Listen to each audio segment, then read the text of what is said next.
Hello guys, আমি চমকি চলে এসেছি নতুন একটা আইডিয়া আমার ব্লগের। তো আজকে হচ্ছে আমার এই ভিডিওটার সারনেম হচ্ছে ঘর ঘর কি কাহানি।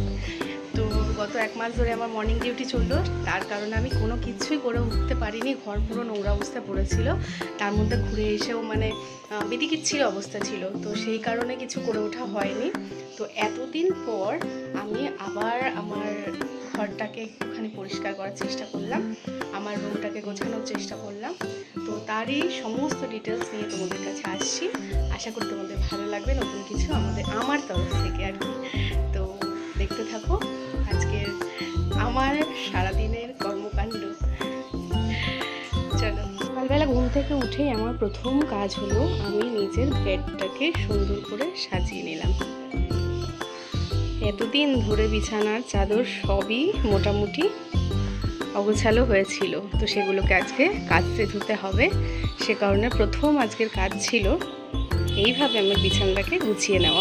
তারপরে এই ছবিটা দেখে একটুখানি নিজের মধ্যে একটা অসম্ভব অনুভূতি, সুন্দর একটা ভালো লাগা তৈরি করা। কত সুন্দর না?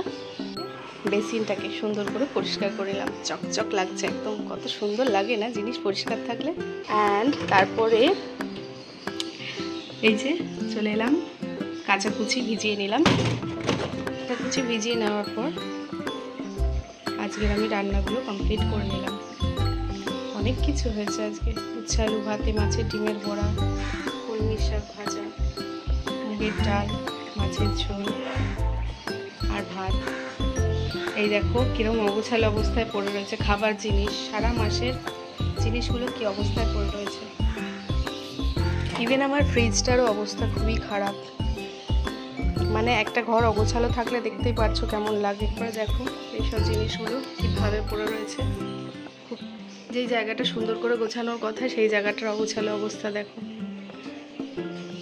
হ্যাঁ, কিছু কথা আমি তোমাদের সাথে শেয়ার করতে চাই যে আমার এই যে চ্যানেলটা, এখন শর্টস ভিডিও বানাই অ্যাকচুয়ালি। তো এই চ্যানেলটা আমার বহুদিনের, বহু আগের চ্যানেলটা ক্রিয়েট করা ছিল, তো কোনোদিন কাজ করিনি। তো হঠাৎ একদিন মনে হলো যে একটু ভিডিও বানিয়ে দেখি কেমন লাগে। তো ভিডিও বানালাম, তো বেশ ভালো ভিউজ এসেছিলো। তো সেখান থেকে আমি ইন্সপায়ার্ড হলাম অ্যাকচুয়ালি। তো আমি তখন ভাবলাম যে না ঠিক আছে, চলো কিছু ভিডিও বানানো যাক, আশা করি ভালো লাগবে, নিজেরও ভালো লাগবে, নিজের একটা টাইম পাস হবে। নিজের সবার রিলস দেখি বেশ ভালো লাগে। তো আমার হাজব্যান্ডও বলতো কেন তুমি রিলস বানাতে পারো না, খুব সুন্দর লাগবে, সবাই বানায় কত সুন্দর লাগে। হ্যাঁ ঠিক আছে চলো বানানো যাক বলে আমি বানানো শুরু করলাম। তো তার মধ্যে একটা বিশেষ কিছু আমার মিস্টেকের কারণে আর কি চ্যানেলটা স্ট্রাইক হয়ে যায়। তো সেখান থেকে আবার রিকভার করা, সেখান থেকে ভিউজ ডাউন হয়ে যাওয়া, সেখান থেকে ওয়াচ টাইম পুরো জিরো হয়ে যাওয়া, সেগুলোকে আবার রিকভার করা। তো এগুলো অনেকটা স্ট্রাগল এখনও চলছে, সেই স্ট্রাগলটা। তো জানি না এই স্ট্রাগল আমার কতদিনে পূরণ হবে, তবে চেষ্টা করে যাব সবসময় যে এই চ্যানেলটাকে দাঁড় করানোর। যেহেতু ইউটিউব থেকে একটা বেশ কিছু পলিসি থাকে, তারপরে হচ্ছে কি এটা থাকে যে একটা বছরের মধ্যে চ্যানেলটাকে বিশেষভাবে মানে সেভাবে স্ট্রাগল করে দাঁড় করানোর। তো একটা বছরের মধ্যে তো আমি কমপ্লিট করতে পারিনি, তো জানি না কবে পারবো আর হয়ে উঠবে কিনা এই চ্যানেলটা। তবে আমি যে কমিউনিটিতে আমার স্ট্রং ভাইবটা তৈরি করেছি তোমাদের সাথে, তো আমি সেটাকে খুব মিস করবো এই চ্যানেলটা যদি কোনোদিন কিছু হয়ে যায়। তো আমি এই জিনিসটা খুব মিস করবো, আমি তোমাদেরকে খুব মিস করবো অ্যাকচুয়ালি। আর আমি চাই না, ভগবানের কাছে একটা প্রার্থনা, যাতে আমার এই চ্যানেলটা কোনো রকম ক্ষতি যেন না হয়। ঠিক আছে মনিটাইজ হওয়ার দরকার নেই, ঠিক আছে কেউ বাড়ার দরকার নেই, কিন্তু তোমরা যারা আছো এই আমার ফ্রেন্ড সার্কেলে, সেটাই আমার যথেষ্ট। তোমাদের সাথে কথা বলে ভালো লাগে, তোমাদের সাথে সময় কাটিয়ে আমার খুব ভালো লাগে। তো সেই কারণে আমিও চাই যে যাতে আমাদের এই বন্ডিংটা পুরো থেকে যায়। তো আমার সত্যি কথা বলতে আমি সেরকমভাবে আমার কোনো ফ্রেন্ড সার্কেল নেই বাইরে। তো আর সেই ক্ষেত্রে আমি বাইরের সময়টা কম কাটাই। তো নিজের কাজটা কমপ্লিট করে আর কি বাড়ি চলে আসার চেষ্টা করি। তো সেখানে এসে তারপর তোমাদের সাথে একটু গল্প করার চেষ্টা। ইভেন আমি হয়তো অফিসে গিয়েও লাইভটা করি, তোমরা দেখতেই পাও যে আমি লাইভ করি আমার অফিসে গিয়ে। আমার খুব ভালো লাগে তোমাদের সাথে সময় কাটাতে, তোমাদের সাথে গল্প করতে, তোমাদের সাথে আড্ডা মারতে সকালবেলা। তাই জন্য চলে আসি নিজের কাজ নিয়ে, আর কাজ করতে করতে তোমাদের সাথে টাইমটা পাস করি। তো এই শত ব্যস্ততার মধ্যেও মানে এই কথাগুলো তোমাদের সাথে শেয়ার করতে পেরে আমার খুব ভালো লাগছে অ্যাকচুয়ালি, যে আমি তোমাদের মতন ফ্রেন্ড সার্কেল এই ইউটিউব থেকে পেয়েছি। আর এই ইউটিউব আমাকে অনেক কিছু শিখিয়েছে, অনেক কিছু জানিয়েছে, অনেক কিছু বুঝিয়েছে। সেই সমস্তর জন্য আর কি আমি ইউটিউবের কাছে অনেক অনেক অনেক কৃতজ্ঞ।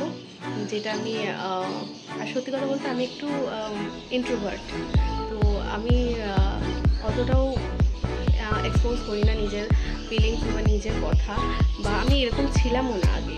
আমি স্কুলে যাওয়াকালীন বা কলেজে পড়াকালীন আমি এমনই ছিলাম, সালবার পরে মাথায় তেল দিয়ে চুল আঁচড়ে দোপাট্টা এরকমভাবে নিয়ে ঘুরে বেড়ানো, সেরকম একটা মেয়ে আর কি। আমি খুব লজ্জা পেতাম এককালীন। তো আস্তে আস্তে নিজেকে ডেভেলপ করেছি, আপডেট করেছি সময়ের সাথে সাথে। তো যতটা পেরেছি করেছি, তার মধ্যে থেকেই এই তোমাদের কাছে ইউটিউবে নিজেকে মেলে ধরেছি। আর এখনও পর্যন্ত ফেসবুকে পারি না বা ইনস্টায় পারি না, সেটা আমার দুর্বলতা। তো যাই হোক, চেষ্টা করবো সেখানেও নিজেকে আপডেট করার। ভালো লাগলো আজকে তোমাদের সাথে অনেক কথা শেয়ার করতে পেরে। আশা করি তোমাদের ভালো লাগবে আমার কথাগুলো শুনে। আর তোমরা আমার কাছে মহামূল্যবান, সত্যি কথা। চলো বাকিটুকু দেখে নাও ভিডিওতে। পাচ্ছ আমার ঘরের কন্ডিশন কেমন হয়ে রয়েছে। তো এখন বাজে ঘড়িতে 9:45, ঠিক আছে।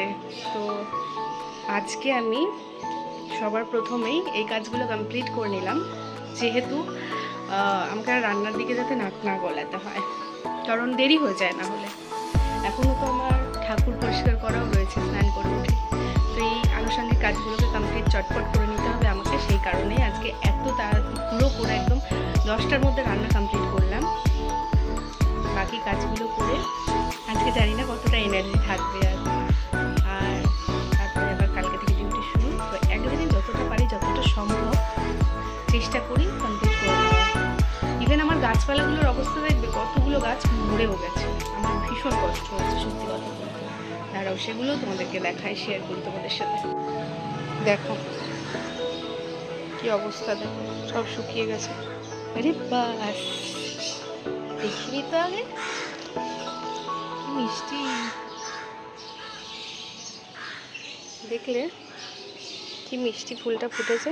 দেখো পুঁই শাকের ডগা, ওইদিকে বেল ফুল। শুধুমাত্র বর্ষাকাল বলে আমার গাছগুলো বেঁচে গেল এই যাত্রায়, বুঝতে দেখো।